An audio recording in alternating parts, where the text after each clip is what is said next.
미드나잇과 스타라이트 컬러의 M2 맥북 에어가 이전에 없던 너무나 매력적인 색상으로 출시되면서 많은 유저들의 마음을 싱숭생숭하게 만들고 있습니다.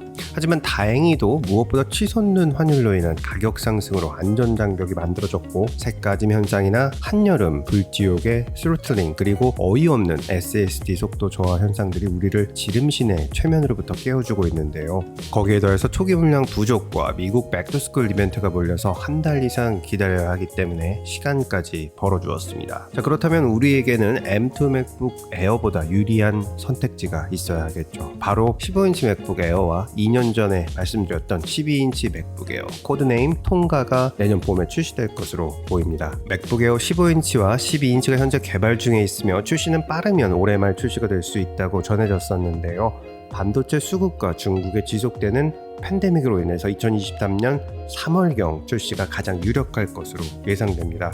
해당 내용은 블룸버그, 로스영, 링치고 모두 앞서 언급을 했던 내용이기도 합니다. 특히 15인치 맥북 에어가 주목을 받는 이유는 바로 엄청난 잠재 수요가 있기 때문입니다. 2008년 스티브 잡스가 맥북 에어를 처음 종이봉투에서 꺼낼 당시만 하더라도 핵심 타겟은 인터넷, 이메일, 워드, 엑셀 등을 주로 사용하면서 출장을 자주 다니는 사람들로 맥북 에어 모델은 13.3인치와 11.6인치 사이즈 두 가지 모델로 출시가 되었고 미국과 유럽 그리고 일본에서 매우 높은 판매를 기록하였습니다. 하지만 유튜브의 등장과 함께 영상의 시대로 전환되면서 노트북은 물론이고 TV, 스마트폰, 워치까지 다시 대화면을 선호하는 현상이 나타나고 있어 이에 맥북 에어는 일종의 금기로 여겨졌던 스크린 사이즈를 늘릴 전망입니다. 맥북 에어 15인치와 12인치는 M2 맥북 에어의 디자인 DNA를 받아서 동일한 외관을 갖게 되면서 전체적인 사이즈의 변화만 이루어질 것으로 예상됩니다. 다만 M2 맥북 에어의 미드나잇과 스타라이트 색상 시장 반응이 워낙 뛰어나서 추가 색상을 기대하셔도 좋을 것 같습니다.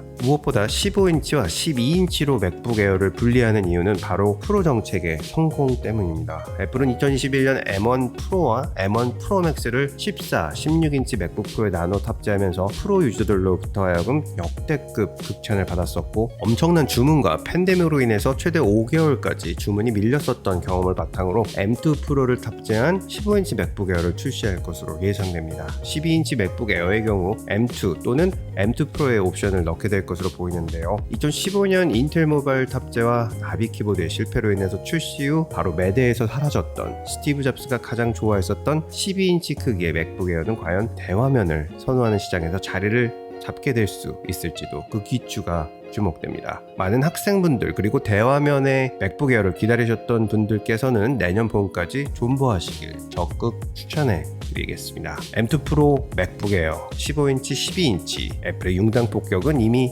시작되었습니다. 감사합니다. 보스턴에서 루트9이었습니다.